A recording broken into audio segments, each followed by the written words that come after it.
And I passed out on the way out, and I fractured my skull and suffered a traumatic brain injury. Wow. I was in a walker for a few months. I was in intensive care for a long time. And I don't even know what to say. Like, the Lord never once left my side. And so through more natural forms, eventually neurofeedback, I found an incredible amount of healing. And I ended up meeting this woman who was doing neurofeedback, and she was a Christian. And she basically said, I just believe that the Lord is like telling me that you're going to come work with us. And I was like, I don't know if the Lord's telling me that. Yeah. And I remember the first person sitting across from me who was struggling with a brain injury. And I was like, this is it. I believe that that was my calling, that I went through what I needed to go through. And honestly, I wouldn't change it if I could, so that I could empathize and work with people now. So for people who are going through suffering, for people who are struggling, like, that has a purpose. Like, yes, I believe that you need to find healing, but if you are able to take that struggle and channel it into your calling and create that and let the Lord live through you in that way, like, that is the meaning of life. Here we go. Let's go. What's your last name? Noack. Welcome to the Afterthoughts podcast.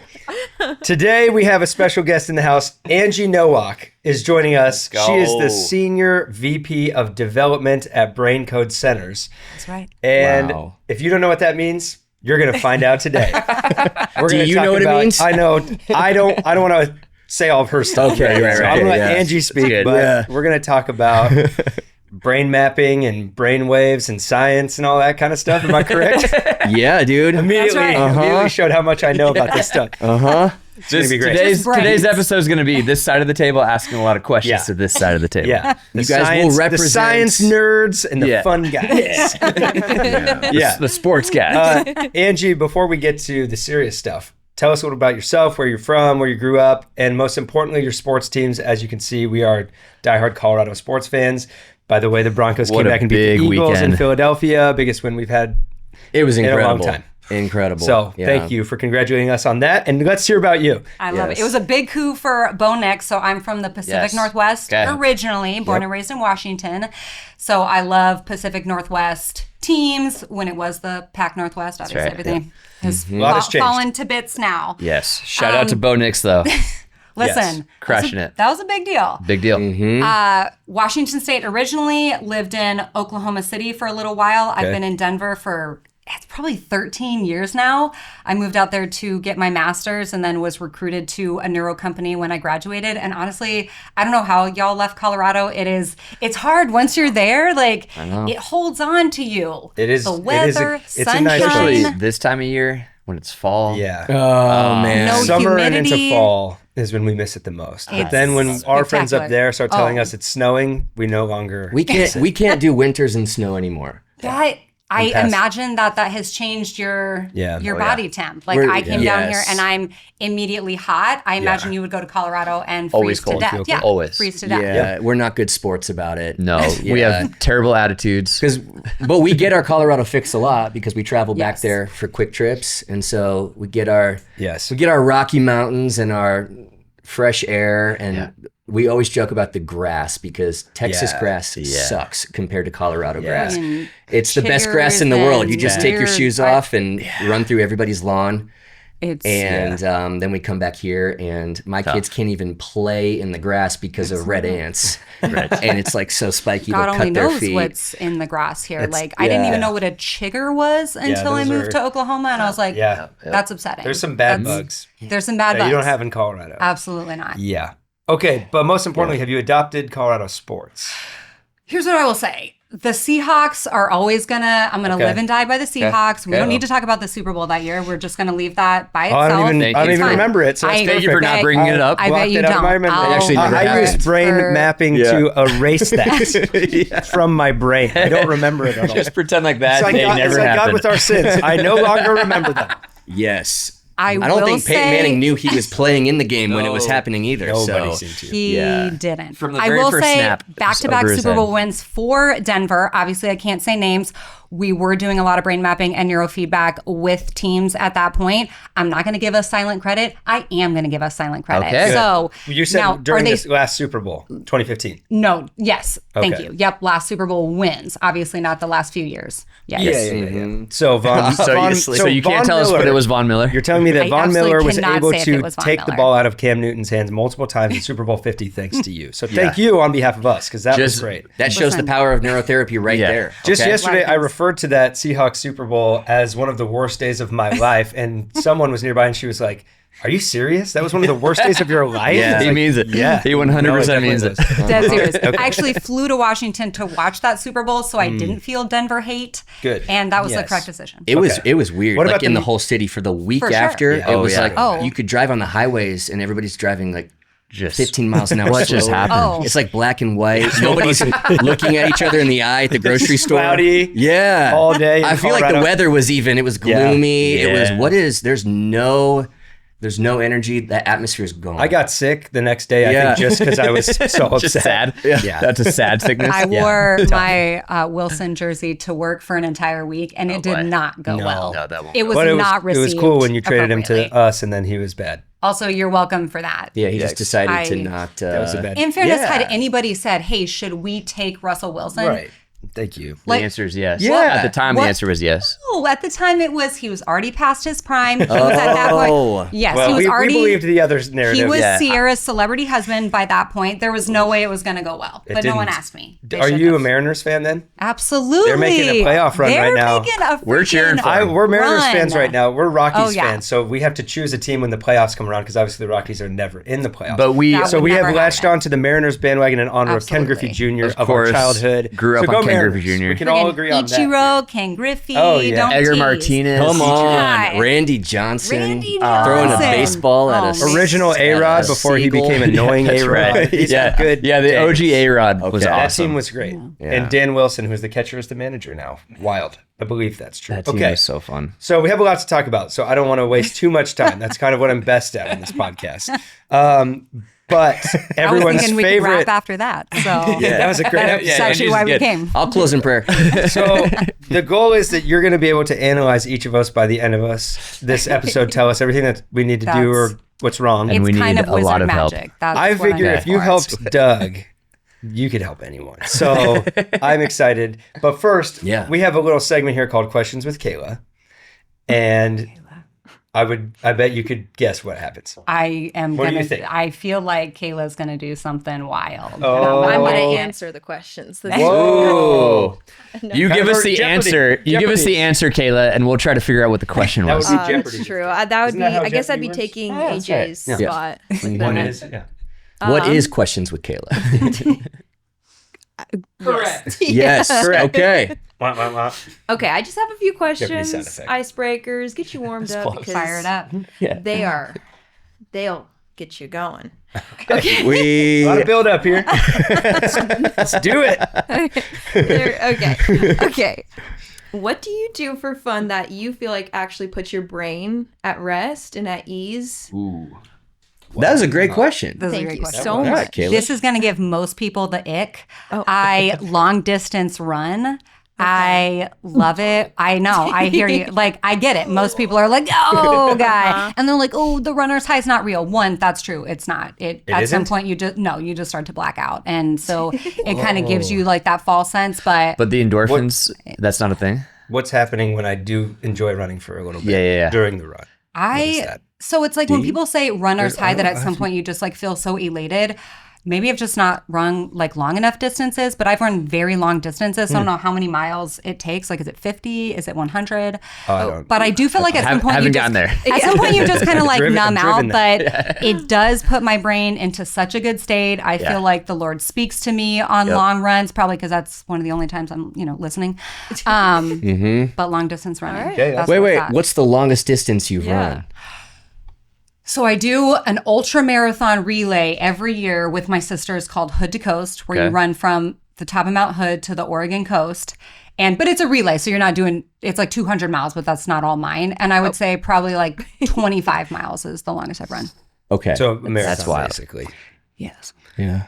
Okay. Then how Dang. long did so you like one of you runs and then the next one's just ready at that whenever You're you need to literally stop. in vans, and that's exactly right. Like one person's running, you drive to the next one, you switch. You drive to the next one, you switch. That's You're cool. sleeping in That's vans. It's so 48 cool. hours. That's sweet. It's like a different kind of fun, and it's a mental battle. Queuing up for 48 hours. Those last few legs. That's gotta just be cool. Oh man, you're like sleeping in a field. What's happening? It's porta potties the whole way. That sounds crazy. It's the coolest. So that's how you rest. Like her brain. Maybe not Cote de Coast Can more I specifically. might start running again. But I running. was going to say, I have a question about Yeah. this. So when I start running or when I go for a walk, I feel like I can process the day like 10 times better. Yeah. Almost like all the information is there. And then when I start running it, like my brain is like sifting it out. Yeah. Is that real or is that a placebo? That is absolutely real. So the way that running actually affects any type of exercise, right? So we're not even just going to say running. We're going to say outdoor, especially if you're, running, especially like outdoor running. So not, yes, you can walk inside and there's still benefit to that, but going outside and actually being in nature is going to open up your neural pathways. It's going to increase dopamine, serotonin. Absolutely, yes. So that is a very real like neurological hack is to, if you're feeling, let's say kind of shut down or you're not having creative juices, whatever it is, like go for a walk outside and it will change your neurochemistry. That's so wild. There'll be days where I'll spend the entire day trying to sermon prep and get nowhere. Yeah, And then you're go just, for like, a locked. 10-minute walk and it's like, oh, I know what to say. Yeah. It's crazy. That's absolutely true. One, you're also kind of disrupting whatever stress pattern was happening in your brain, right, by changing it up. But the actual physical of what that's doing for you, it's also probably regulating your blood sugar a little bit differently. All of it. Okay. Do it. cool. It's good. It's almost like God knew what he was doing. Yeah. I think I'm going to do that tomorrow because I'm just going to stress all day until around 4 p.m. Then I'll finally go for my walk outside. Good idea. Make sure you do it that way. Yeah. Stress first. Stress first, So around exercise later. 5 I want o'clock a good tomorrow solid night. 7.5 of stress, Yeah. but that last 30. Until you're too tired to really exercise well. Yes. Yeah. Okay, Smart. perfect. Very good question, Kayla. Good job, Kayla. 1 for 1. Thanks. Thank you so much. Ryan's going to be rating your Yeah. questions today. Ryan's ratings. Ratings with Ryan. Oh, that's great. Yeah. Okay. I like it. So she is an OG Red Rocker. That's right. Do you ever find it hard to like turn off your brain whenever you're in church during like worship or like the sermon? Are you like analyzing everything, or is it just like you can actually feel like you can be while you're there? So fun facts with Angie. Your girl's brain is wild. I actually just did a new map on myself. So I was like, okay, I'm feeling just life has been a little bit stressful, a little bit, higher lately. And so I was like, okay, I need to do a new map so I can do some more sessions. I already knew what it was going to look like. It wasn't even a question. Then I saw it and I was like, oh, yuck. Just all high beta. I'll teach you what that means later. So And I can add in I'll anything you need. I'll tell you a little bit about it. I'll backfill. Actually, I'm working on a book on You that. tell me. You help me help you. It's like my brain is just kind of always going. I also a lot of times will take notes on my phone. That's not the move. Bring yourself a notebook, Angie, Yes. because you're getting texts, you're getting like notifications, all these things Come are on. happening.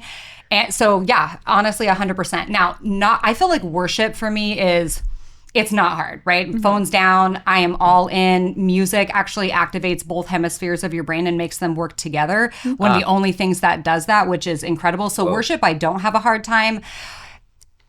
During the message, a lot of times, yeah, unless Doug's speaking, obviously, specifically. But that anybody...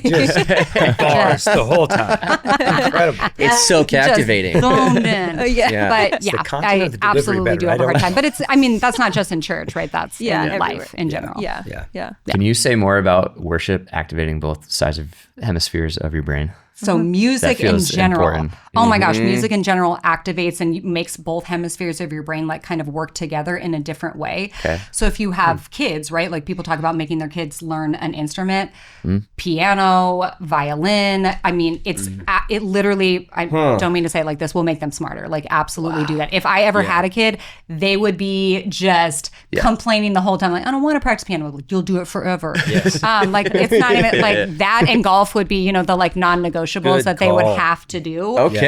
Because I honestly, Definitely those like are that. life skills, right? One is like to improve your brain. The other is for business later on. Smart. Funny. You're welcome, kids. Yeah. That I don't, Come on. that I don't have yet, but if I did, they'd be. That's brilliant. they'd be sick. I need to. I gotta sign my kids up for piano today. Yes. But yes, but for me too, obviously, any type of music. Academies nearby. Ethan's actually a guitar prodigy. Yeah. My mom did make me and my brother take. I'm sorry, my brother and me. Thank you. My brother and me. I was just going to say, my brother and me. I got it. my brother and I. Third time's a charm. My brother and me take piano lessons from ages 4 to 8. Yeah. And it was I didn't love it at the time, but it was, I think, helpful. sure. Yeah. My brother's smart. Well, your brain is so early in It worked for him. And he's very good at music too. So. And he's very musical. So it was great for him. Yeah. Great. And I was also there. Okay, next question. AJ's crushing, or JJ's crushing it, man. JJ's doing yeah, great. he's doing great. 2 for 2, Kayla. Uh-huh. Great. Yes. How many more, though? 2 more. Yeah, all right. Okay. Don't overstay your welcome on this. I know. Okay, I'll go to 1 more. I'm kidding. Okay. I'm kidding.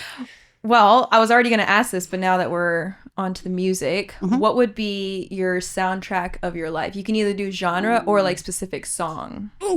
Wow. Kayla coming in hot. So more fun facts with Angie. I have an undergraduate degree in music. Okay. So for some reason for a long time, so probably like people who I feel like a question's on your lips. I'm just more curious about your undergrad in music. So this is a past life. Let me preface that. This is not the life that we're currently living. Oh, wow. And she doesn't mean that literally. I don't mean that literally. I mean that like... In Austin, we have to kind of clarify. We do, yeah. To be clear, for all of you who are listening and going to send in complaints about having me on the podcast, I don't mean a literal past life. Wait a second. Yeah. I'm quite literally imagining the emails that are coming in like hot right now. We welcome them. Sorry for that. Yeah. Send them. For that. Email. So I have Angie at redrockschurch.com. Angie at braincodecenters.com. Sure, That's the one. Send them to me. So I went to my middle school, high school was a performing arts academy. I sang classical opera all growing up and then went to school on a music scholarship. No way.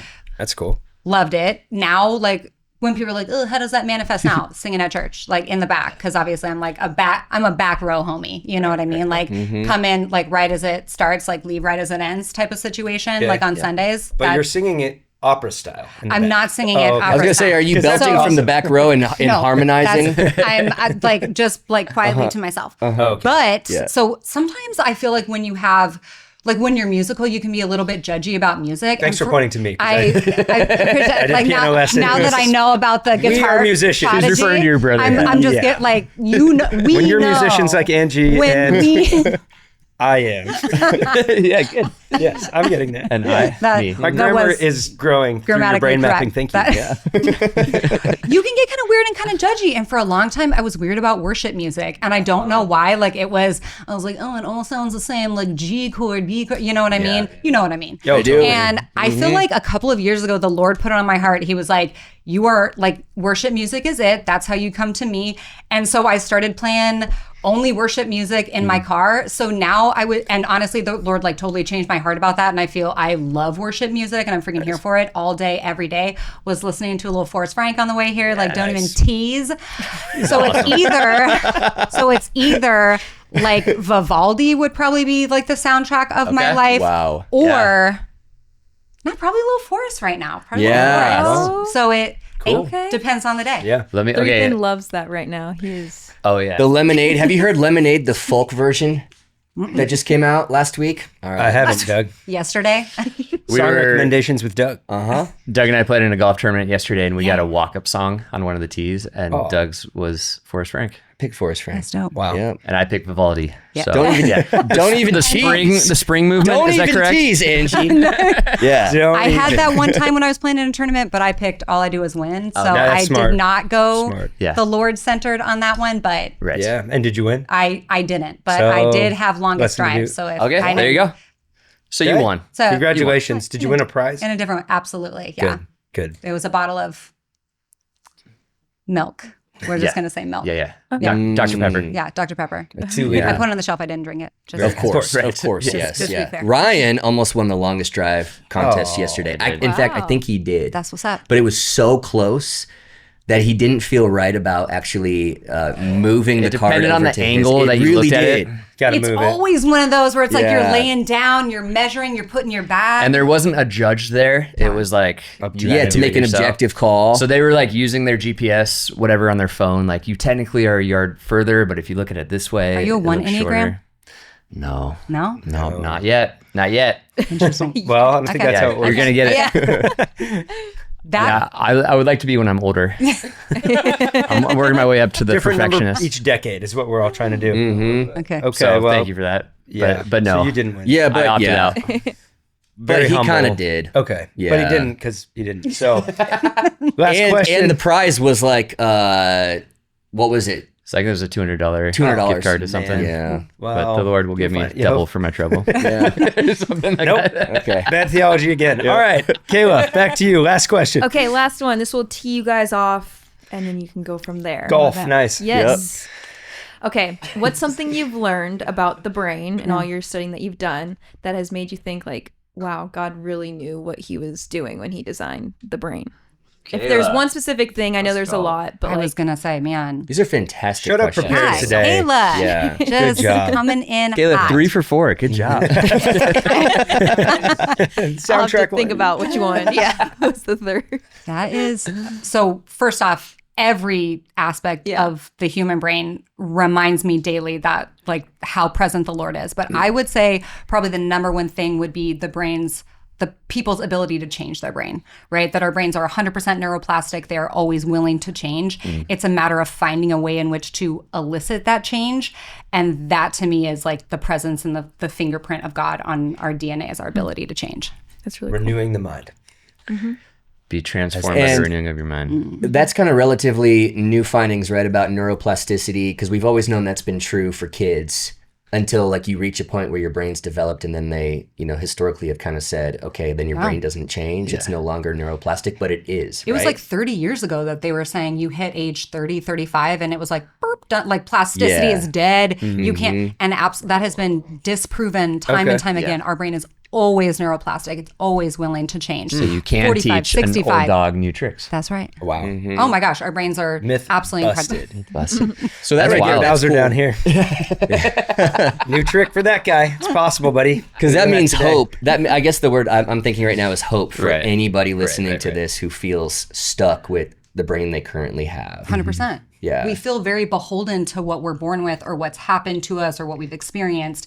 And that is absolutely not the case, right? That whatever it is that you're struggling with, if it's a brain injury, if it's anxiety, if it's depression, if it's, insomnia, that is absolutely, that does not have to be your story, right? Whether that's neurofeedback or that's through other means, whether that's miracles or, other means of healing, that is, you are absolutely capable of that. That's awesome.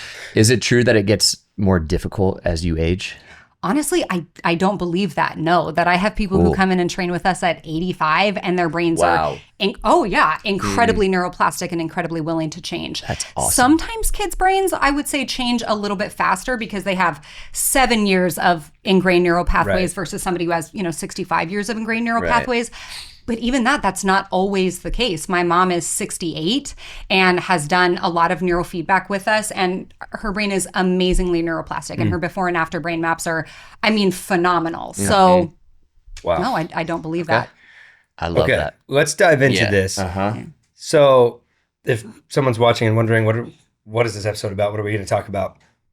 A couple weeks back, these guys did a series that talked about dopamine and serotonin and how kind of like science and faith meet in the brain. And I had a guy that just this past weekend that said, I never bought into the whole God thing because I'm a science guy. Yeah. And I just felt like those two things were opposed. He's like, but I listened to those sermons and it challenged me. So I started leaning in, and now he's here every single week.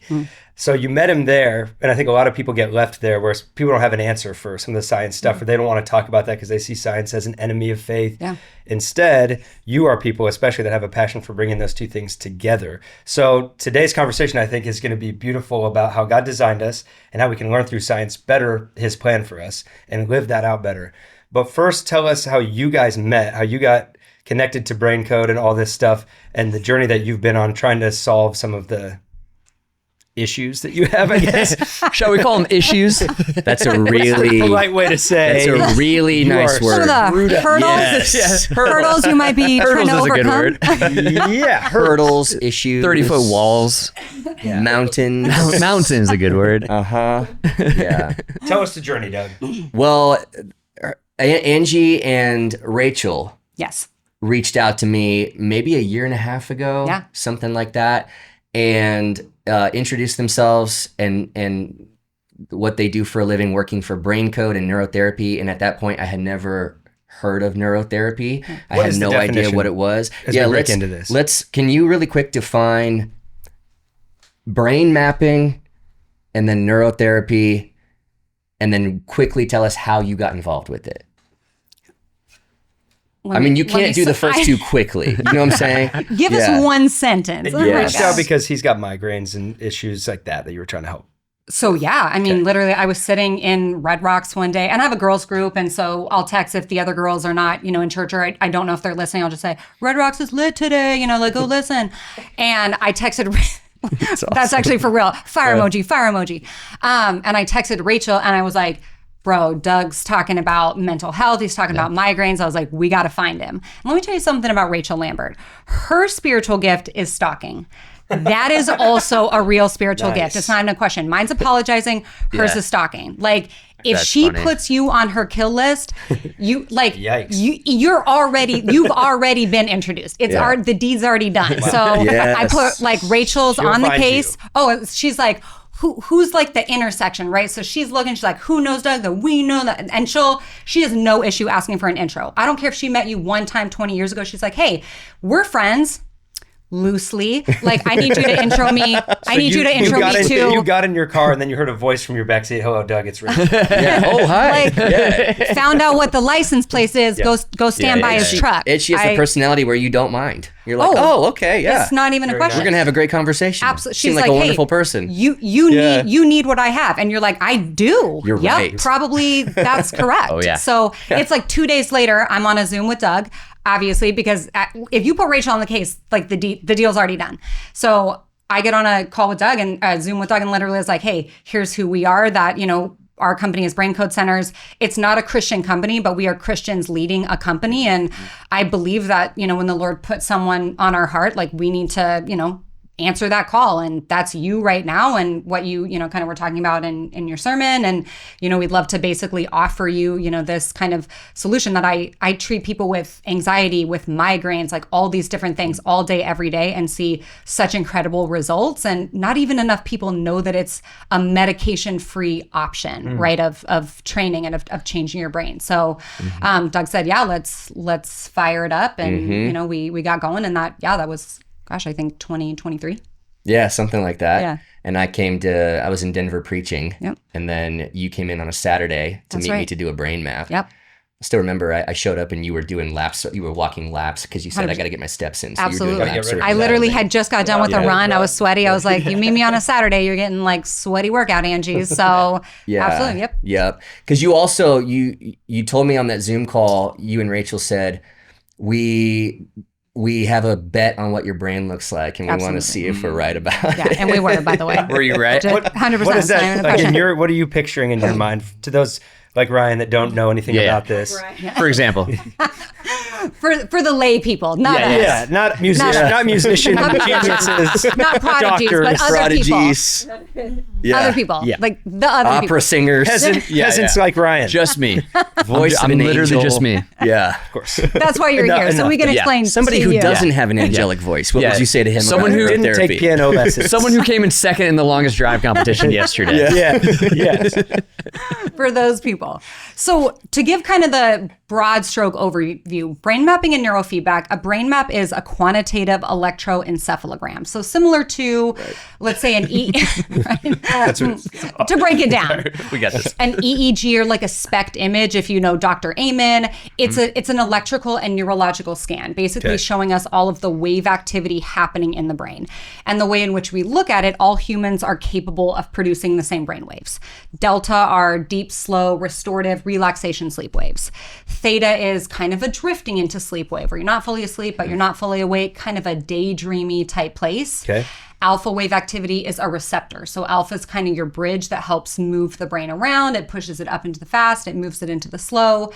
Beta is clean, focused, motivational energy. High beta is fight or flight, anxiety, irritability, defense mechanisms, hypervigilance. Yes. It's the most physiologically uncomfortable place for us to be, and also one of the most common things that our society deals with, right? So when we're talking to people, right, and our brain absolutely has the ability, it moves in and out of brain waves. Most people get stuck, right? And their brain is being dominated by like one or two brain waves. So even when we think like, oh my gosh, I'll hear from people who, let's say, struggle with anxiety, and like, I go from 0 to 100, right? Something happens and I just fly off the handle. I go from 0 to 100. And then I look at their brain map and I'm like, oh, actually your brain's never seen 0, right? Your brain sits at a hot 80 all of the time, right? Then something triggers, well, yeah, you jump to 100. 80 to 100 is not a far jump. 0 to 100 actually would be, right? That would take a whole lot. But when it's your baseline, that feels like 0, right? Because you operate in that place all day, every single day, and probably have for a really long time. So your baseline is too high. Your baseline is too high. Your baseline is too hot. Or let's say your baseline is too slow, right? People, man, I feel foggy. I'm kind of lethargic. I take naps all the time. Like, I just don't feel like my brain is crisp. Okay, maybe you're operating in a theta place, a lot of the time, right? That's actually a more true pattern for ADD or ADHD is overproduction of theta. That's why Adderall, Ritalin are stimulants, because they speed the brain up so that person can focus, right? So that's what we're looking for. And it really, yes, there are components that matter when it comes to like when we're doing a brain map, but in general, if I map you on a Monday or on a Friday or on a Sunday, I'm going to see that pattern no matter what, right? As that's kind of your fingerprint. So it's not like, Angie, I'm having a really good day, I'm having a really bad day. Your neurological patterns are your neurological patterns, right? We're not sleeping right now. We all still have sleep patterns. We're just not utilizing them at this moment. I'm still going to see them. So that's how we start, is with that brain map, is that really gives us kind of the lay of the land, right? What's going on? What are we dealing with?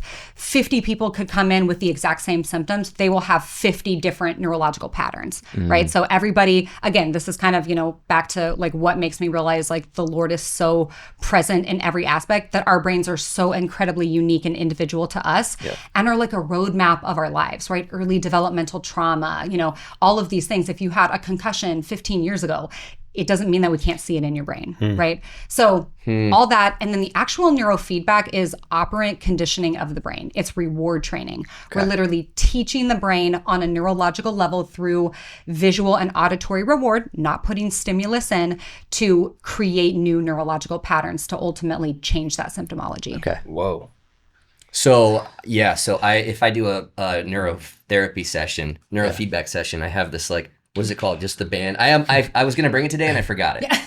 I should have brought one. I should have, But it connects to my iPad. You've seen his brain. You should have known that he would forget that. It's not even a question. I like that one's on me. Let me professionally apologize. It is a sure thing. That one's on me. Yes. Doug will have his, Angie. You know he won't. But he will remember every line from every movie he's ever seen.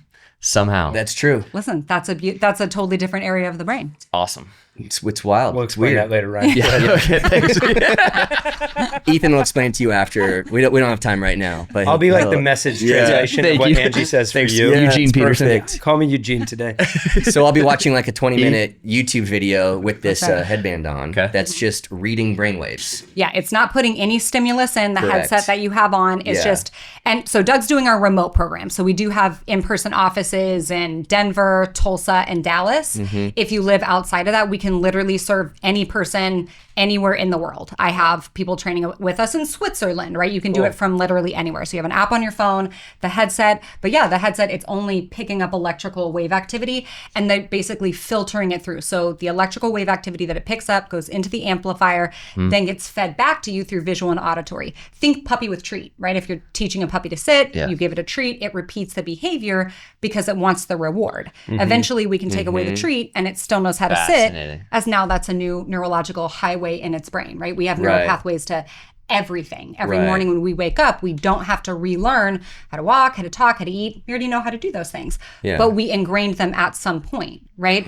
As we do with depressive symptomology, as we do with anxiety, right? And some of that's, biological, what our parents gave to us. And other stuff is, what happens along the way, right?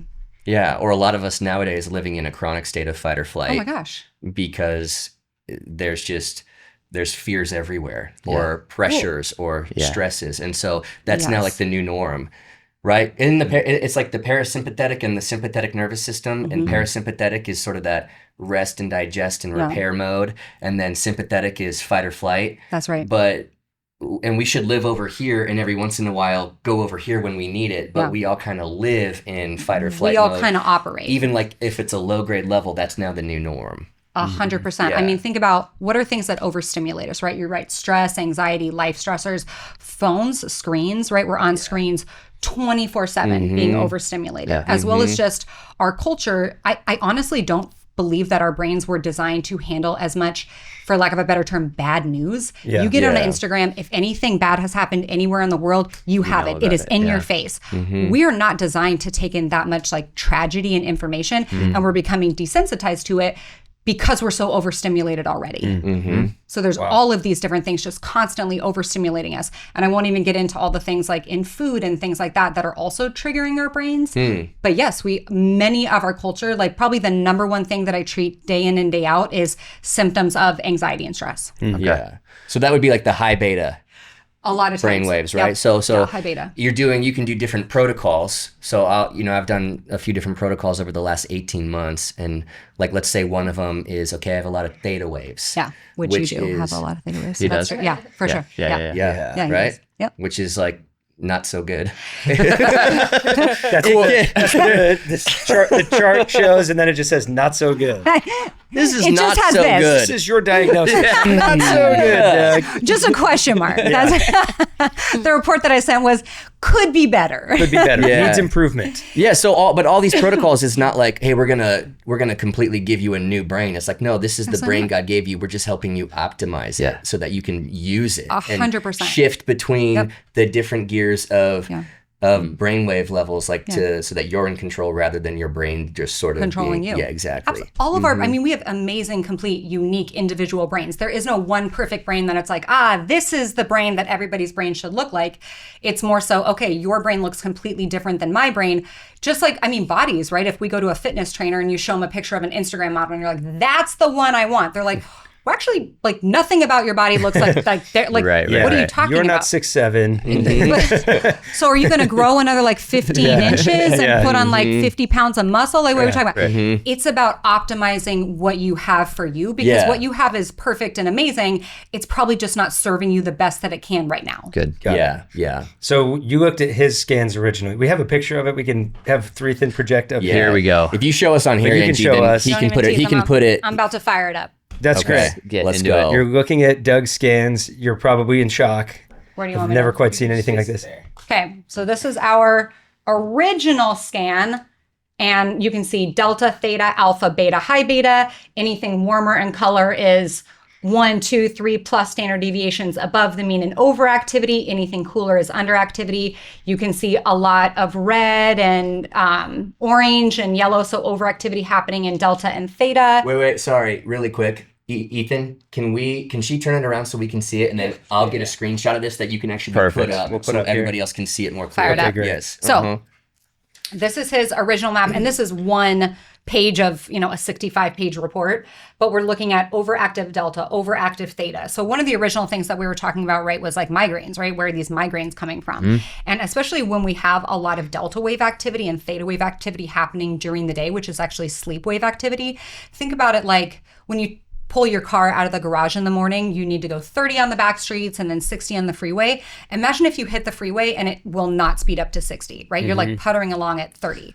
That's super frustrating, right? That creates brain fog. It creates migraine activity. It can create anxiety because you get very easily frustrated by that because your brain's not operating in the way that it needs to, right? This is his second map. So this is after, let's say, however, several months. And you're an amazing client. Like he was so diligent doing all of the sessions, checking in. You don't have to say that just because he's here. It's good to hear that. That's true. It's encouraging to hear that. I'm the best patient you could ask for. It's tough because because I know how it is to be in pastoral meetings again and again and again, month after month. And I'm like, hey, did you do any of the stuff we talked about? No. Oh. Yeah. Oh, but you want to meet with me again? Yeah. Cool. Yeah, So exactly. you want to get fit and you went to the gym once last month. Yeah, exactly. Yeah, right. Noted. Working hard, right? Yes. So you like sneak a half a jar of peanut butter every night. Gonna get like Not there's no too way. good. This Less is than and I quote, ideal. not So too good. these second skins, there's way less of the dark red. Yeah. That's where I'm at too. That's what I've observed. Tell me. From a Tell me what's- medical standpoint, lesser. Yes, sir. I'm seeing less What, red. so what's that, Reduction? what does that tell you? Ethan could give us his analysis on this, obviously, Angie, but we'll I'm let playing you kind of explain it. So the role here of the guy who doesn't obviously already know what these scans say. It's nice of you to dumb down, dude. The beautiful thing audience. is, even if you don't know anything about become all things to neurofeedback all or people. brainwaves, if Yeah. I were to give you the choice between this brain map and this brain map, Yeah, you that would looks choose this better. one, right? Yeah. I used to It does. play those It looks games in the better. doctor's office all the time. Like, find the 5 things that have changed. So I can do that. Yeah. That's 100% Basically, absolutely. I could work red for you guys. Or blue. Yes. So actually his absolute power has changed, which is more like metabolic stress happening in the brain, inflammation, different things like that. So actually taking down some of these waves has literally changed also probably like inflammation in your body, right? So that has changed. He has, let's break it down just like Delta by itself. Yeah, wow. Delta by itself. I mean, we're talking dang. a 5 standard deviation swing. Huge change. Incredible, right? This is the beautiful thing about neurofeedback is it's highly quantitative, right? Counseling, which my license is in clinical mental health. I am a licensed counselor. I love talk therapy. Sometimes we can talk ourselves to death and it doesn't necessarily make neurological change, right? It's like, I know my triggers. I know what's going on. I know why I feel the way that I feel. But I still have panic But what attacks, do I right? do? Yeah, but I Yeah. still have insomnia, Right, but I'm right, still right. suffering. Yeah. And so truly then it's like, okay, so what's next? And for a lot of people that's, okay, well maybe now it's time for medication. And let me be very, there's no shame in the medication game, right? Like you Yeah. do what you got to do. I believe that can be life-saving. I also feel like that should be a short-term fix to find the long-term solution. But a lot of times we stop there and we Yeah. don't continue to find the long-term solution. So, Yeah. and I believe that neurofeedback for a lot of people can be that kind of piece Heck yeah. to the puzzle. So that's what we're looking at here. I mean, then let's move over and just look at, theta, which is the second line. Yeah. So when you guys saw that, the original one, Yeah. you said you weren't surprised by. No, absolutely not. Can you explain what you mean? So listening, so obviously I didn't know you, but I had heard you speak and I had heard about your struggles and, different things like that and, kind of what you've been through. My and issues. We're going to call them issues at this point, hurdles, speed bumps, one might say. For new listeners, chronic pain, headaches and migraines, and then addiction patterns. Yeah. And what I would have thought like ADHD symptoms, at least minor of some sort, lack of like not being able to focus and all of that And stuff. some So anxiety. And some this- anxiety. a little bit of anxiety. Yeah. And that's Just it, a right? Anxiety chaser.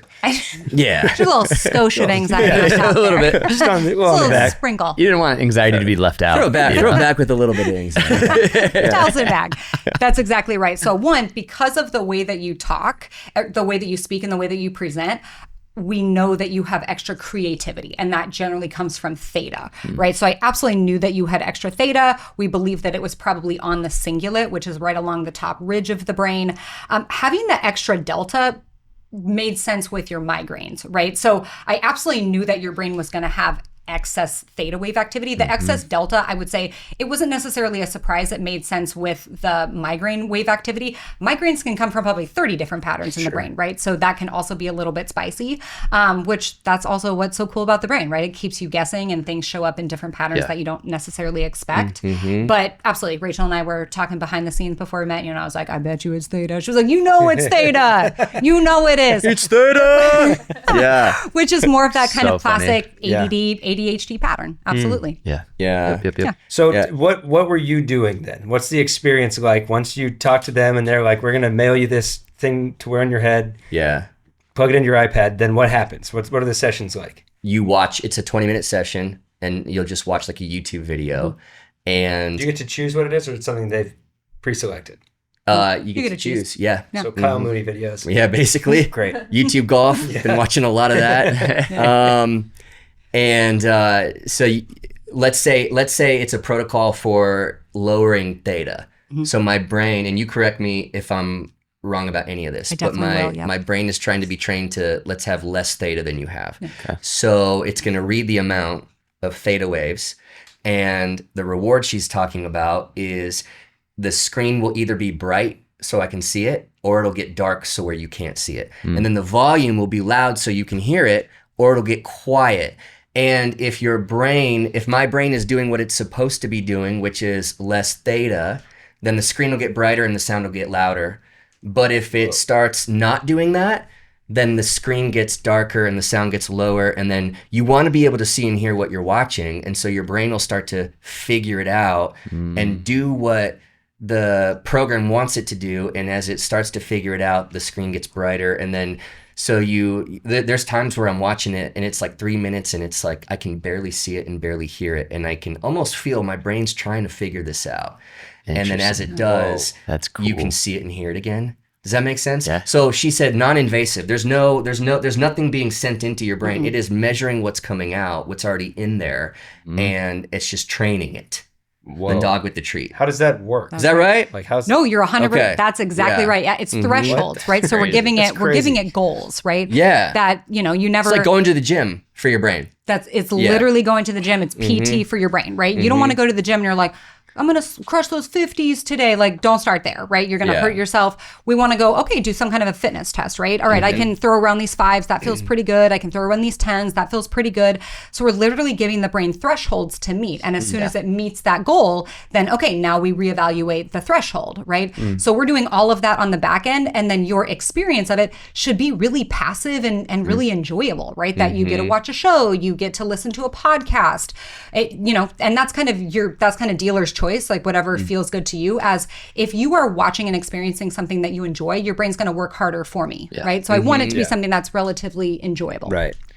You know what's crazy is my you guys know this, my headaches and migraines, the bad ones are on my right side. It's like behind my eye and then my temple and down my neck. And you can see like even in those theta scans, it's like bright red right in that area. It's crazy. Yeah. But I remember you and Rachel were explaining it to me, and maybe you say this to a lot of people, and you're being nice to me, but it stood out. You said, okay, if your brain's a car, and you were talking about me subjectively. So if your brain's a car, and the engine of it, if you will, you said you have a good engine. Yeah. I remember Rachel said you have a Ferrari engine, and that made my day. She said, but you can't really use it. Yeah.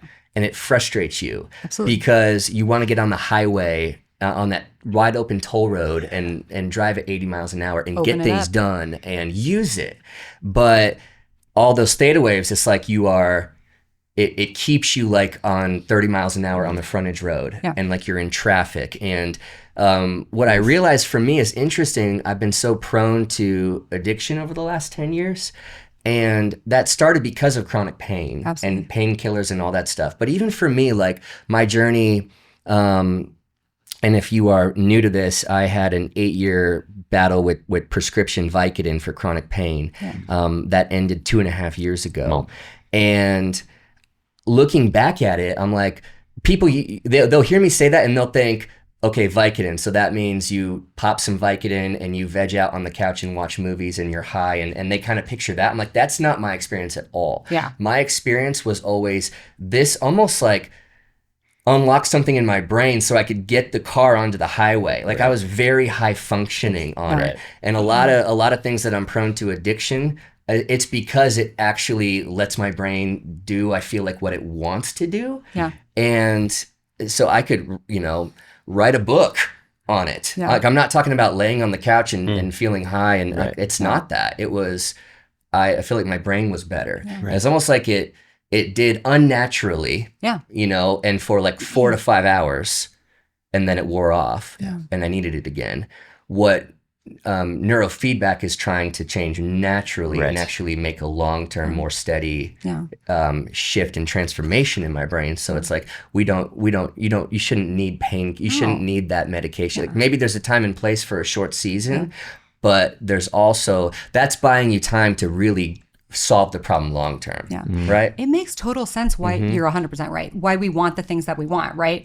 That addiction, in my opinion, is always a symptom of something else, right? That we are constantly trying to self-regulate our brains. So when we cannot by ourselves, we want to put something synthetic in to do to our brain what we cannot do on our own. Yeah. And that's even, let's say somebody doesn't struggle with addiction, but they love a nice glass of wine, right? Hey, it takes 3 glasses of wine for me to actually kind of chill.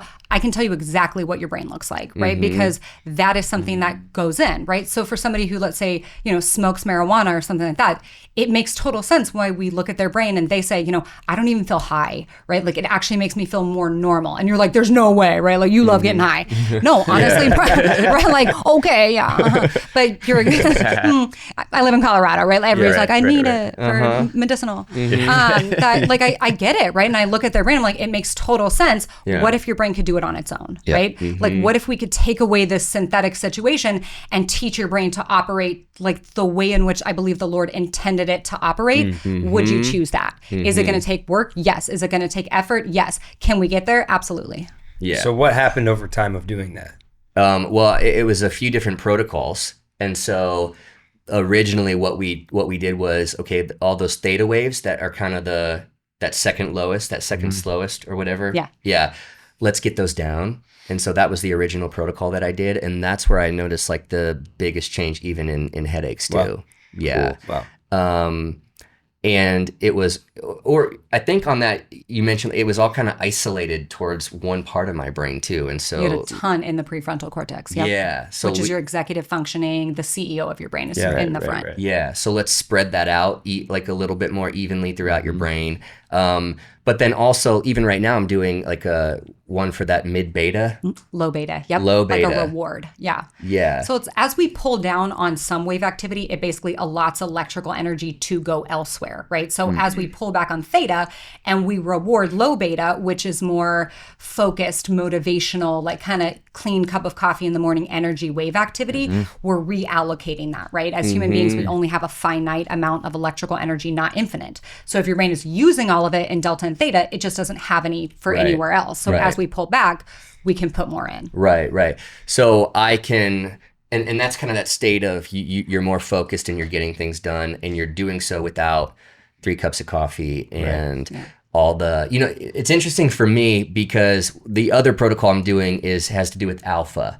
And you guys have mentioned alpha waves as sort of that, it helps you transition from. That's right. Yep. So like, for instance, and I don't know if you guys can relate to this, but usually when I wake up in the morning, it's so hard for me to get my brain going. I'm like, why do I have to go work out? I have to do my Huberman morning where I get like sun in my eye. I have to jump in the cold plunge for 4 minutes. I have to have a few cups of coffee, all that to just get my brain kind of like on the frontage road, if you will. To be a human being. Yeah. Like, why is this so hard? And then in reverse at the end of the day, it's just everything as hard for me to get from here to then come back down. Yeah. Right. It's like, why does this transitioning from here to then back to here? And you can imagine, like, so we do services we do 2 on Saturday and then 3 on Sunday morning. So when you're preaching, you get up there, like you have to get yourself going and your adrenaline's pumping, all that kind of stuff. Yeah. And then you do 2 services and then you drive home and you have to find a way to then go from here to then back down to somehow fall asleep. Right. And then wake up at, 5 in the morning on Sunday and then get 2 hours back later up here by 8 a.m. for that first service. Right. And it's I'm so slow at that. Yeah. And maybe that's normal. Maybe it's becoming more normal. For people with no alpha, it is normal. It's like the gear shifter in the car is straight up stuck, right? And you're having that's to how it feels. manhandle it to even remotely get it to move the way that you want it to move. Yeah. Wow. Yeah. I'm like, why do I have to? That's fascinating. Like, I shouldn't have to jump in 38-degree water for 8 minutes just to have a chance of the car getting out of the garage today. You know what I mean? Like, I'll do that because I love that, but there has to be something else. There has to be a way to optimize the God-given brain I have. The amount of times I've seen you at like 10 p.m. with your laptop open working on a sermon because it's like my brain's just getting going. I've been waiting for this all day and it finally happened. It's like, this probably isn't the best time of the day to do this. But it's like you want to capitalize on that time because this is the only But when you have, but then I have to get up because I have 3 kids and I can't just do So like the protocols I'm doing right now is that that low beta. And then the alpha, which is, and it's crazy because when I'm consistent with it, it is easier to transition, if you will. I remember the first call that we got on, and you were like, I haven't had a migraine in a month. Yeah. I was like, oh, yeah. Yeah. That's awesome. Which it was wild. So cool. It was wild. And then you on the other side are like programming this somehow so that you can That's right. change different levels or work with different parts of the brain. Yep. So I'm plugging in his protocols on the back end, right? Which is through the app. So then he just gets to log on, press on his protocol for today, and it, then you're up and running. That's what we're doing as a treatment team on the back end, is designing everything completely unique to his brain. So every person might be watching, golf on YouTube or whatever, but what's happening on the back end, what their brain is actually working on, is completely individualized to them. Wow. It's awesome. Yeah. So our friend, and I was just texting her earlier, Taylor Dilk. Yeah. Yeah, she did this for anxiety. Yep. And I texted her, I said, is it cool if and she's like, oh my gosh, she's like, I wish everybody had the chance to do neurofeedback. She's like, it literally changed my life. So please just share all of it. But she has a story on her Instagram page called Neurofeedback where she documented the whole thing. It's really cool because her thing, I'm guessing, was like high beta because it was crazy anxiety. Yep. Crazy anxiety. Where you can't get on a plane. No. She was taking Xanax to get on a plane, couldn't get on a plane without her husband. Yeah. Yeah, she had and honestly, so I'm not good at the Instagram, and she came in. I'm not good at the social media. Yeah. And I remember when I met her and I did her consult and she came in and my office manager goes, do you know who that is? I was like, I absolutely don't know. She was like, Vitality. Actually, back then it was Balance. Yeah, so she owns a clothing brand, a workout clothing brand. We have a bunch Denver. we have lots of hoodies. Oh man, they're phenomenal. Vitality's friggin'. She hooks us up. Yeah. Fire. Yeah. Like what was I in this morning on the plane? My Vitality stretches. It's the best. It's awesome. The best. Yeah. But yeah, she came to us. This episode. Along with Pretty much. We've worn a lot of Vitality. Yeah. We love it. Yeah. And yeah, she started doing neurofeedback totally organically and started posting about it, and people would call and say like, oh my gosh, Tay Che on Instagram, was talking about this. I need this. And it was very powerful that she was willing to share her story of struggle and of suffering. And then, she did neurofeedback, felt amazing. Then her dad died and she was going through a lot of grief and was like, hey, I think I need to do some booster sessions as I'm feeling a little off. And she had a baby and she's having another baby. So neurofeedback is not something that you should have to do forever. But somebody like her, she's using it as a tool, right? That hey, I'm going through a tough season. Let's do a little tune-up. Let's fine-tune this a little bit. That, Rachel and I are similar. That, we own a neurofeedback company. I could do neurofeedback every single day. Since I did, my original, let's say 60 sessions, I never train, and now I'm going to do a few more sessions now, but it's been years since I've trained because those patterns are committed to permanency. Like, those patterns are there to stay. Now I'm just going to fine tune a little bit. Wow. Yeah. Sorry, really quick, but she told me, she's like, I went from not being able to get on a plane to then I could get on a plane with like Xanax or as long as my husband would, to then now I can get on a plane. No issue. That's so wild. Wild. How did somebody come up with this? Like, how do you make that? I've been asked regularly, like, did you create this? I'm like, thank you for even thinking that that's Angie, a possibility. you gotta just own it. How did you invent this? It was me. I'm brilliant. So neurofeedback. It was easy. It was obvious to me. I have a lot of theta waves, so I'm creative. For my gift to you. Neurofeedback started in the 1940s, and one of the founding families of neurofeedback was the Othmers, and they had a son with epilepsy, and I could go into like the nitty-gritty of the way in which they found, which there was not as much like animal rights activity back then, and there was a study with cats where they were literally drilling like into the skulls of these cats and putting alpha in the brain, and they figured out that if you actually put a like frequency of alpha into these cats' brains, they were feral cats. They became like docile house pets. So we figured out like, oh my gosh, brain waves can change personality traits or can change, the way in which we kind of people experience you, right? Now, obviously, we don't do that.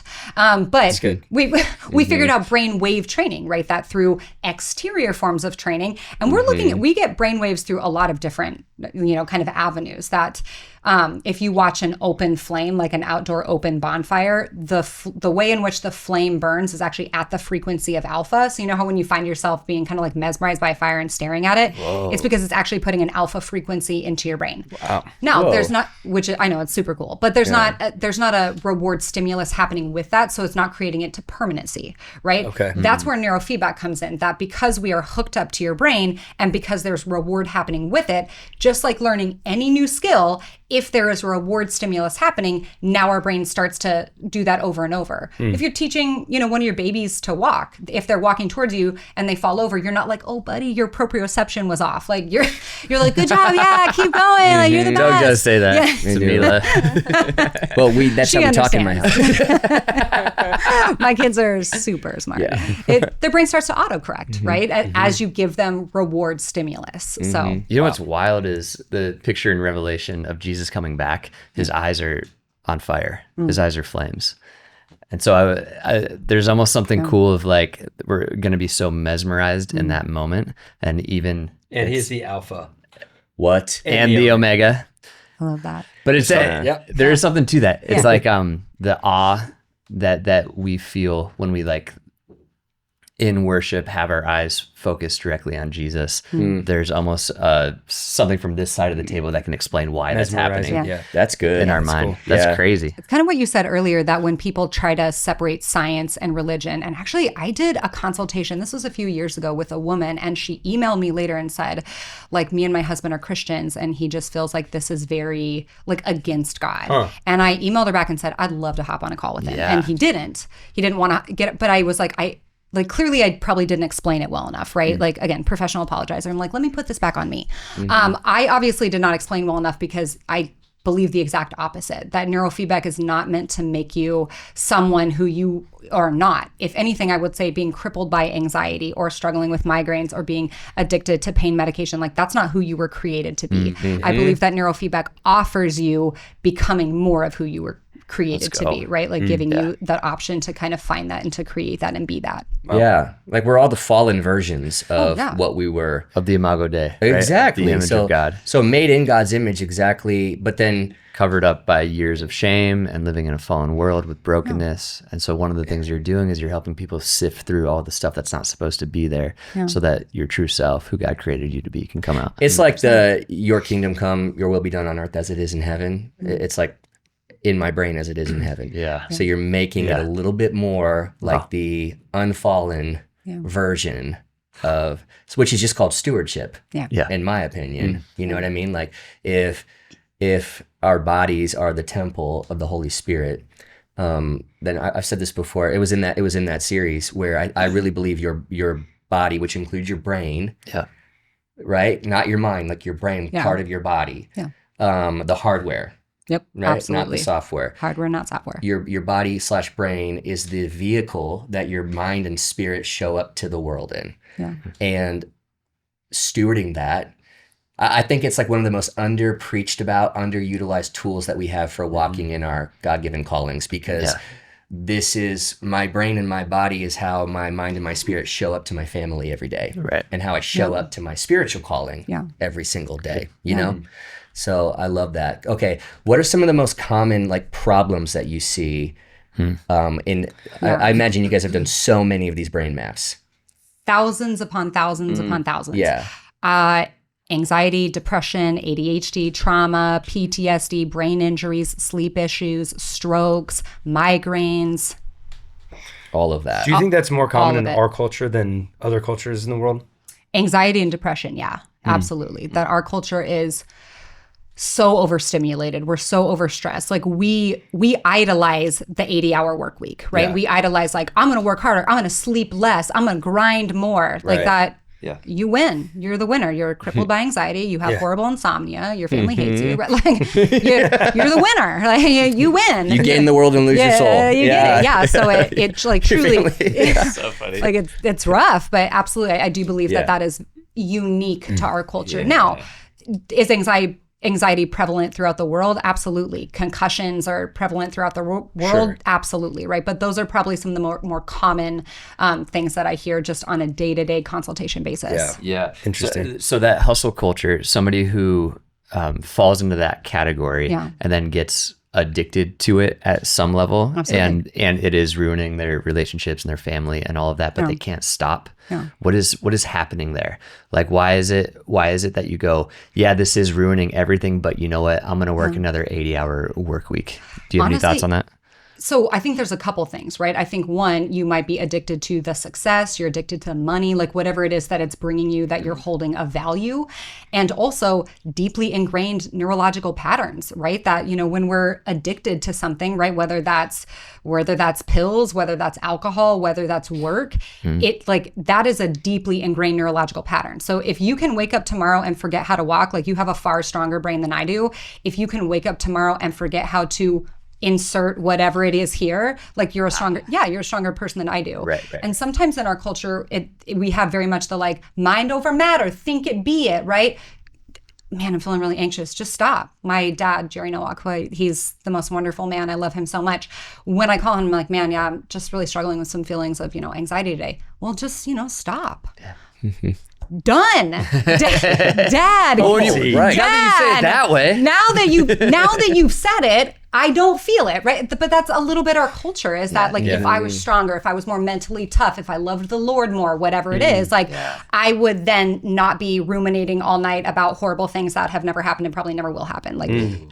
Absolutely not. That's not the case. So we need to go on that deeper level, right? Software versus hardware. Software is our thoughts and our feelings and our emotions and talk therapy and all the things that are absolutely wonderful. Hardware is we need to look at the neurological patterns, right? Like stuff. Yeah, let's go deeper down, that next level down. Let's take a look at neurology, biology on that physiological level and see what's happening there. And we probably need to address it there as well. Yeah. So from somebody who's very elementary level of this, if you have all of these negative thoughts and you do a lot of work to replace those negative thoughts, but the hardware is still broken at some level, and the mold is still not conducive to those new thoughts, then you can try to change those thoughts as much as you want.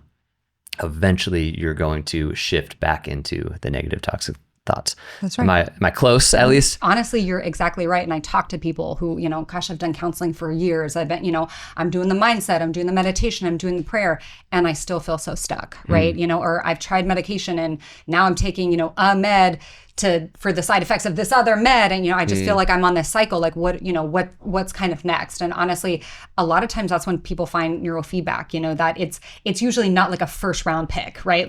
Man, I'm having some anxiety. I think I'm going to put a headset on and do some of this brain training and brain mapping. Watch some golf. That'd be sick. That's my goal in life is at some point that will be the case. Yeah. Right now it's I have tried all the things. I get on so many calls where it's I don't know what I'm going to do if this doesn't work, right? I talk to a lot of very hopeless people. And honestly, I believe that the Lord has put Rachel and I in the positions that we are for nothing else, just to offer hope that, hey, there's something else that you haven't tried that is a tried and true method to change this. You go 100, I'll go 100. It's awesome. What are some practical pieces of advice you'd give to a culture that's anxious, depressed?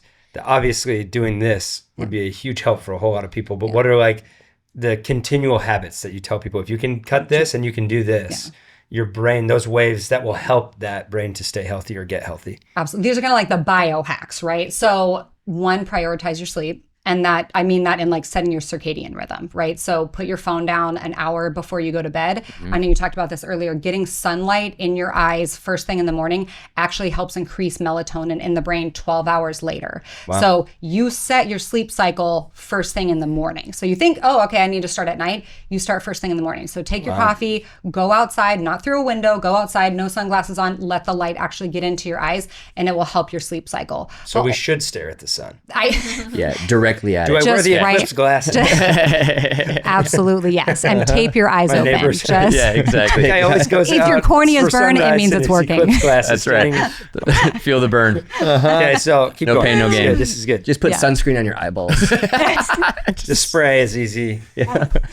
Stings mildly. Okay, so setting your circadian rhythm, get the sun in your eyes. Prioritize your sleep. That sometimes we have kind of the, I'll catch up on the weekend mentality. Yes. Sleep is compounding interest. It is not one large deposit. So you need it every single night. You need to have, 7 or 8 hours. I get 4, I'm cool. Okay, yeah, until you have a stroke at 45. That at some point you're going to pay the price for that. I also very much believe in the foods that we put in matter so greatly for our brains. I'm a pretty big 80, 20, 90, 10 whole foods. When I say whole foods, one ingredient foods. Okay, so an apple, a banana, a piece of chicken, right? Versus there's a reason why we love freaking Oreos, right? Because they are perfectly salty and sweet, and all these things are actually designed to be addictive for a reason. You could eat 50 Oreos and not think twice about it. It would be hard to eat 50 pieces of chicken, right? Like that, you'd be like choking Unless that they're down. wings. Right. The sauce. Yeah. That's because the sauces good. are natural, Yeah, right? because the sauces are One the sauces- ingredient in the sauce. That's just And sauce. ranch is Just just sauce on it. ranch is just ranch. Blue cheese is just that. Blue cheese. It's delicious. Yeah, you picked that from the ground. Yes. The blue cheese bush. farm. And mango habanero is 2 ingredients. Mango Oh and yeah. habanero. So be careful with that one. Okay, yeah. So But they're delicious. whole foods. 90-10. That's true. Okay, so 80-20, 90-10 whole foods. Absolutely. That I believe that good. there has to be balance in life. Mm-hmm. Also, moving your body. So body in motion stays in motion. That does not mean high intensity interval training. That does not mean, all these wild, like you need to run 100 miles away. That means get outside and walk. That means pick up some weights that are going to, put pressure on your bones, which makes them stronger. So all those things. I also believe in like long-term learning and plasticity. So as we grow older, honestly, so things that are on the rise, Alzheimer's, dementia, Parkinson's, all of these things that are neurodegenerative diseases are more prevalent now than they ever were. I think there's multiple reasons for that. So that's not, just plasticity. But as we age, we stop utilizing our brains in the same way, right? Like I read a bunch. We already know how to read, right? So you're not, now, do you know how to read in Spanish? Learn that, right? So some of the Languages are big, right? Languages are new incredible. languages. Oh my gosh, languages are incredible. Okay. Or an instrument. Or an instrument, Okay. absolutely. How many people do you know at 50 who are like, I just picked up piano? No way. I had to learn piano in college because of my music degree. And making my fingers and it was unbelievable. I had a pinky. There was no way she wouldn't go down. I was like, stupid pinky. So it's so much harder than when you're 5, right? 5-year-olds are like, they'll do anything. Yeah. Right? Yes, your for brain, example, me. For my recital, my final recital, I played the song Hava Nagila. I really did. You did. And I nailed it. My choice. True story on that Yes. Yeah, that's my testimony. But increasing plasticity. So honestly, one of the best hacks that I could give, and I give to like aging patients, I usually would say aging of like middle age, but honestly any age, get yourself a table at your house, put a puzzle on it. I mean like 1,000-piece, 500-piece, not a puzzle on your phone. People are like, oh, Sudoku. Love puzzles. we love puzzles at my house. A puzzle. Oh, yeah. And just be constantly puzzling, right? Do a couple pieces It's like my a wife's day. favorite thing to do. Yeah. It's just have a 1,000-piece puzzle on did the I have one. table. Yeah. Any time of the year, any Yeah. day of the year, you'll find a puzzle at Angie. At Let's Noack go. Manor, there be a puzzle. Noack, We did a family trip this summer to Florida, and we had a 1,000-piece puzzle That's that right. was just like always there. And I tried for hours, and I was like staring and staring and staring. And then Will, his 7-year-old, would come by and be like, "Oh, like I'm an adult. I should be able to do this better than you, but you're better." Yeah. It's Rachel's crazy. son just turned 8. That dude is a professional puzzler. I've never seen anything like it. He will be 8 pieces to my 1 piece, and I'm a good puzzler. Wow. He's like just like a puzzle prodigy. He's unbelievable. That's okay. It's cool. Those are great. Any like strong enemies of brain health that you would warn against? Social media. Yeah. It's like I was trying to get you to say that. We rant I mean, about if we're being- phones. Pretty much every episode. Oh my gosh. Go. Yeah. Because Go. from your Okay, but perspective, not just yeah. because it's loud and people have opinions and it's like doom scrolling sucks you in, but like what actually is happening to your brain? Yes. Why? So Not just there- because it makes everybody more annoying. Yeah. Not But only there is because that. of From a that, but from neurological- a neurological okay. standpoint. So there's a book called Glow Kids, and it talks about the technology addiction in America. Read it. Don't read it. It's horrifying. And it compares, like if you want to be horrified, read yeah, it. yeah. It compares the brain maps of kids addicted to technology to adults addicted to cocaine. They look very similar. Wow. So, I mean, if you've ever tried to take a piece of technology away from a kid versus, let's say, a hard toy, that response is going to be very different. Why? Because their brain is already so addicted, it wants it. My niece just turned 18 and she just got a phone. Let's talk about that. And my sister, where's mom in the world? That's right, because she's been protecting her brain for 18 years. Come on. And I get it. Other parents are like, how'd you keep them away from it? You say no. Yeah. You don't purchase it for them. Yeah. Let's go. Right? Like that. And that's a hard line, but I honestly believe now she's 18. Now she has a phone. She has 2 Instagram accounts because apparently one is a burner account. I can't, it's too much. I can't even. And she has a Facebook and I don't even know what else. But my sister's like, okay, but now you're an adult and you're paying for it. And I have literally protected your brain as long as I can. Wow. Right. So That's really cool. But I mean, to that point of the addiction, the amount of people I have heard say like, yeah, I'm going to get off social media, they can't do it. Absolutely not. Find themselves back on it a few days later. Think about what like, you feel when you lose your phone. Let's say for 20 minutes. Yeah. Like ask any person. Freak out. The visceral anxiety that happens, fight or flight, sympathetic, parasympathetic, you are in a sympathetic nervous system state. What did you lose? A little computer, maybe $1,000, right? That's if you have insurance, like a $200 deductible. Yep. It literally feels like you just cut your arm off. Like, where is it? I have to find it. I have to sew it back on. Next time you lose your phone, think about that and think about what that's then doing to your brain. That's wild. Constantly. We always joke, we have these things that people can, if they want to, get a case like you do at a comedy club where they can put their phone in for church and then they can't get to it during church. Yeah. And nobody will do that, but they will check their kids in for an hour with no second thought. See you later. Won't get rid of my phone, but take my kids. Yeah. Totally fine. That's crazy. Bye, kids. It's crazy. Or think about like airplane mode. Like as soon as a plane lands, if you look around the cabin, everyone's just like, Notifications. Dopamine. Okay. I've got one bonus question. I love it. Different direction. Give it to me. Dreams. What do you think about dreams? Like, I feel like that's such a mysterious part of life that Great we all question. wake up and we're like, why do I dream? Yeah. What did that mean something? What's happening? That there's things I've experienced today that made their way into my dream from your brain studies. What is dreaming? So dream like analysis is a totally different part of psychology, of which I would not say that I'm an expert in, right? That it's like, okay, if you're having a dream about this, it probably means that you're processing this. Sometimes it's more obvious, right? I recently watched Chernobyl, and then I had a lot of dreams about having radiation poisoning. Right? Yeah. It's kind of weird though. It's kind of weird, but our brain, so when we're actually dreaming, our brain is clearing out plaque. So dreaming is a beautiful thing, and it means you're getting to a deeper, more restorative place of sleep. Oh, cool. And I do talk to a lot of people who are like, oh my gosh, I haven't dreamed in years. 10 sessions into neurofeedback, they'll come in, they're like, I'm having some really wild dreams. I'm like, interesting. Well, the content is all you. Like that, don't put that on brain code. We're getting your brain to a deeper place of sleep and a more restorative place of sleep. So if someone doesn't dream, it's honestly, it's not great, right? You do need to be dreaming. And I can see in a brain map if when people come in, they're like, I sleep great. I'm like, okay, so you wake up feeling rested? Well, no, never, but I could sleep for 10 hours. You don't need to sleep for 10 hours, right? You should be able to sleep for 7 or 8, wake up feeling refreshed. So there's also different, insomnia doesn't just mean that you're not able to fall asleep and stay asleep, right? Yeah. That can mean that the quality of sleep that you're getting, it isn't very good. Yeah. So actually a little bit of my story, I had really horrible insomnia for like 10 years. I was sleeping 2 or 3 hours a night. It was a nightmare. And I would not take heavy sleep medication because I was like, I also know the long term of what these sleep medications are going to do to the brain. But I also knew the long term of like what not sleeping would do, right? So we're weighing, kind of high risk, high reward. Now I was able to find a lot of healing that through neurofeedback, through natural forms of medicine. But you absolutely have to be sleeping. And if you're sleeping well and you're sleeping deeply, you're dreaming. Wow. And it's clearing plaque. It's clearing plaque. Which means? I know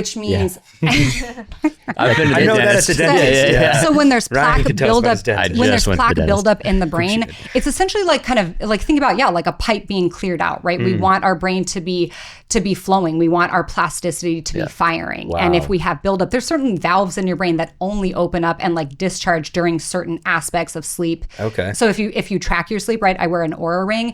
If you're not getting enough REM cycle sleep, if you're not getting enough deep sleep, right? If you only go to bed, let's say at 1 a.m. and sleep to 5 a.m., you missed part of your sleep cycle, right? So you need full sleep cycles every night. My most creative moments are the first hour I'm awake, maybe the first 2 hours. Yeah. And oftentimes I'll go to bed not knowing, like not being able to solve a chapter in a book or part in a sermon or whatever. And then I wake up and I'll just be like, I know what to do. Yeah. It's wild. And like all I did was fall asleep. Wow. Yeah. Usually REM sleep is like right at the end of your sleep cycle for like kind of the last hour and a half of your sleep cycle. So I imagine you're in deeper REM right at the end and then kind of wake up still in that state. Whoa. Yeah. Yeah. That's awesome. How much, if you sleep 7.5 hours a night, how much of that should be deep? I would say probably a little over 2 hours of that should be deep and maybe an hour and 20 to an hour and 30 at least of REM. And the rest is going to be light. The rest, kind of you're going to fluctuate between, other ones. But I would say. I'm working on sleep right now. I don't feel a lot of deep. Yeah. So I just hit I just had an hour and 5 minutes of deep 2 nights ago, and that was the most I've had in like 2 years of tracking it. Yeah. Wow. So, Nice. but it's like going up slowly. Yeah. Neurofeedback, this stuff can help with your sleep, with Absolutely. your dreaming. Yeah. Okay, so practical question. Yeah. Somebody's watching this and they're like, this is what I've been looking for. Yeah. How do they get involved? How do they start doing brain mapping? What does that process look like? Yeah, so a great way to kind of learn a little bit more about us is to follow our Instagram at Brain Code Centers. Also, we just try to give away a lot of like free brain tips, information, you know, helpful things like that is what, you know, kind of is commonplace to Rachel and I is absolutely not commonplace to the world. So we try to share a lot of kind of tips and tricks for your brain. DM us if you have questions. www.braincodecenters.com is our website. We do 100% free consultations, and Rachel and I do 100% of those consultations. Wow. So do we have all the time in the world to do consultations? No. It is like a passion project, that it is something that I will give up on like my cold, dead hands, that I love meeting with people. I love hearing their story. I want to share with them how neurofeedback can help them. Or if I think that neurofeedback can't help them, right? That, you know, if someone, and this is, you know, maybe a more rare case, if someone, you know, just found out that they have, you know, black mold in their house. I'm like, listen, we're probably 5 steps down the road. Like, let's get this cleared up. Let's do some natural, let's do some remediation in your house. And then let's talk about, you know, neurofeedback. So, you know, we always want to meet people exactly where they're at and get to know them. So you would meet with literally Rachel or I, and it's going to be a 30-minute phone call or Zoom just to see if it's a good fit. Cool. And we can link all that stuff in the description of this episode. I think the simple way, in conclusion for me, is like, if I take my car in to the shop and they tell me your engine's not working right, I'm going to kind of tell them like, okay, do what you got to do, because otherwise my car is something worse is going to happen. For sure. And you're helping people go to the shop with the engine of their life, their brain. Absolutely. It's awesome. To tie this all up, final question. Everyone that goes to church and is seeking God wants to like live in their calling and live in their God-given purpose. And it feels like you have found yours when it comes to this. Often people think they have to be on a stage preaching to like really do the kingdom thing, but you're doing such a unique thing, but to serve God. So can you close by kind of speaking to how you view what you're doing to help people as your God-given purpose and how it's giving glory to Him in the end? So when I was 19, growing up, I would say I was probably a pretty classic like underachiever. I graduated high school with like a 2.9 GPA. And honestly, it was a Christmas God-given miracle that I got into college. But and like any underachiever. You're a good singer though. I can sing. Yeah. And that honestly, it was like other talents that universities were like, we'll take you, I guess. And your ACT score isn't that bad. Got to college and I was like, no, I'm going to start caring. And I went to a Christian undergraduate school and I was doing whatever I wanted. I was drinking, I was partying, all the things. And I just believe that I'm somebody that when the Lord needs to get my attention, He does it like in a pretty bold way. Mm-hmm. And I went home for the summer between my sophomore and junior year, went to donate blood because I was an underachiever, but like still a good person. And so I went to donate blood and I passed out on the way out and I fractured my skull and suffered a traumatic brain injury. Wow. I was in a walker for a few months. I was in intensive care for a long time. And when you're in that situation, like you're making some deals, you know what I mean? Like, Lord, let's negotiate. Like, could you get me out of this? And I don't even know what to say. Like the Lord never once left my side. My mom was crunchy way before it was cool to be crunchy. So when neurosurgeons were like, this might be as good as it's going to get, she was like, nope, it's not. Like, you know, we will find a way. And my main neurosurgeon, I remember when I first met with him, and I couldn't tell you exactly what he said, but basically he said, like gold is in a flame, you too shall be cleansed through this. And we left and I'm crying and my mom was like, do you know where that's from? And she gave me the verse that it was from, and it's not coming to the top of my head. Y'all might know. Yeah, it's just in there. I know it, but I want to save time. I think it'd be really good for everybody to go look it up. Yeah. It'll be more helpful if you go look it up yourself. But truly, and so I believe that the Lord was speaking through him. And so through more natural forms, eventually neurofeedback, I found an incredible amount of healing. And I remember then, you know, I was in my master's program for counseling. And honestly, I was like, I don't know if I want to be a counselor, man. Like listen to people's problems all day. Like, I don't know if this is for me. It's a tough job. And I ended up meeting this woman who was doing neurofeedback, and she was a Christian. And she basically said, I just believe that the Lord is like telling me that you're going to come work with us. And I was like, I don't know if the Lord's telling me that. Yeah. And so I started working there at night. So I was doing my full-time job during the day, working there at night, seeing clients. And I remember the first person sitting across from me who was struggling with a brain injury. And I was like, this is it. Like cool. That's it, right? That Man's Search for Meaning is an incredible book, and it talks about finding meaning in suffering. Yeah. Right. And I believe that was my calling, that I went through what I needed to go through. And honestly, I wouldn't change it if I could, so that I could empathize and work with people now. So for people who are going through suffering, for people who are struggling, like that has a purpose. Like, yes, I believe that you need to find healing, but if you are able to take that struggle and channel it into your calling and create that and let the Lord live through you in that way, like that is the meaning of life. Good, Angie. Wow. Well, we kind of buried the lead there. That was awesome. That whole episode. Watch this episode in reverse. That is awesome. Well, thanks for sharing all this. This is fascinating to me to learn some of that. And I really think it's beautiful how God is using you to restore something that's important to him, that he gave us this gift of the human brain, which is the most complex thing on earth.